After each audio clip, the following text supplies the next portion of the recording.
Bonjour à toutes et à toutes, heureux de vous retrouver à Psy à la maison 80. Aujourd'hui, nous allons voir le ghosting. Alors, les nouvelles technologies de l'information et de communication amènent à de nouveaux symptômes sociétals comme le ghosting. Alors, vous allez me dire, qu'est-ce que c'est que le ghosting? Encore un mot anglophone. Bah oui, parce que ça vient encore de l'Ouest et puis ça nous atteint toujours. Voilà, ça finit toujours par arriver chez nous. Alors, c'est quoi le ghosting? Qu'est-ce qu'il nous raconte? Alors, c'est le fait de ne plus communiquer ou de donner de nouvelles à une personne sans donner de raison, d'explication apparente dans le ici et maintenant, dans le présent. Ce qui peut être perçu comme violent par la victime du ghoster. Alors, le terme de ghoster, c'est moi qui l'ai inventé, parce qu'il fallait bien que je donne un nom à la personne qui fait cette action. Et je vais donner aussi un nom à la personne qui l'a subi. Alors, ça veut dire quoi? Ça veut dire plus de contact téléphonique, plus d'appels, ne plus répondre à l'autre, plus de SMS, rayer la personne de ses réseaux sociaux ou l'interdire sans donner de raison, d'explication, le blackout complet de la communication. Ne pas répondre aux sollicitations de l'autre, physiquement et mentalement. Alors, il faut dissocier deux positions pour comprendre le phénomène. Donc, il y a le ghoster, celui qui disparaît, plus de son, plus d'image, et il y a le ghosté, celui qui va subir la disparition, loin des yeux, loin du cœur. La disparition n'est pas corporelle, mais un acte psychologique, c'est dénier l'existence de l'autre tout de suite et maintenant. Alors, c'est différent de la législation française, où vous savez, dans la législation française, je ne sais pas dans les autres pays, mais dans la législation française, on a le droit de disparaître. C'est-à-dire que si demain, vous voulez quitter votre domicile, votre travail, votre vie, et partir dans une autre région, un autre endroit, et refaire votre vie, vous avez le droit, d'accord? À une condition, c'est que vous soyez majeur.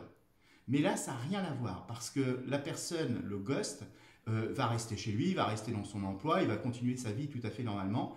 La seule chose qui change, c'est qu'il ne va plus donner de nouvelles, plus du tout. Voilà. Donc c'est une grande différence. Il y a un côté sociétal, autorisé, et il y a le ghost qui atteint surtout les systèmes de communication. C'est pour ça que c'est nouveau. Alors, on va voir le ghoster. Alors, le ghoster, lui, va fuir une situation, le conflit. Il n'assume pas son ressentir vrai dans le ici et maintenant, dans le présent.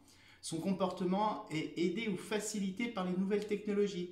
C'est vrai qu'il suffit d'appuyer ou de pousser sur son doigt sur une touche de l'application pour disparaître ou faire disparaître autrui. Tout comme le petit enfant qui découvre le pouvoir du non. J'ai la toute puissance de disparaître ou de faire disparaître.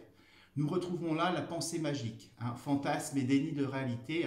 Mes désirs sont la réalité, alors que dans la réalité, c'est faux. Il faut se confronter à la réalité, si dure soit-elle. Prenez conscience de la virtualité des réseaux sociaux qui font croire aux gens qu'ils peuvent se permettre tout à chacun, exprimer ses frustrations, ses colères, sa haine, car pensant être anonyme ou intouchable. C'est pour ça qu'on parlera de pensée magique. Alors qu'en réalité, c'est faux. Dans la réalité, les autorités sont là pour surveiller ça. Donc c'est une fuite de la réalité. Le ghosté va dans un premier temps s'inquiéter, puis va se questionner sur le mal qu'il aurait pu faire pour mériter cela. Puis la personne elle va se sentir abandonnée, rejetée, pas digne d'intérêt d'autrui, se refermer sur elle-même, et si elle n'est pas outillée psychologiquement, si elle n'est pas assez forte pour faire face à cette situation violente, traumatique, risque de tomber dans la déprime, la mélancolie, sans comprendre quelle est la victime et qu'elle subit l'autre et qu'elle ne doit pas se culpabiliser. C'est ce qu'on appellera la culpabilité inversée. Je me culpabilise pour quelque chose dont je ne suis pas responsable. Alors, elle se culpabilise du choix de l'autre. Elle ne comprend pas.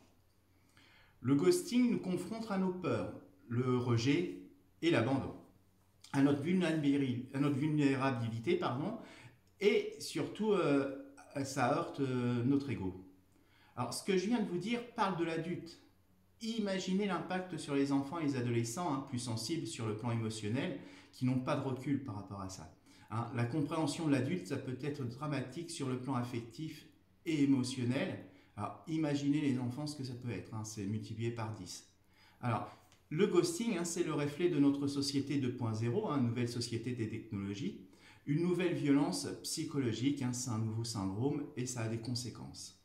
J'espère vous avoir aidé à mieux comprendre le ghosting. Merci, à bientôt. Prenez bien soin de vous et de vos proches. Merci, à bientôt. Au revoir.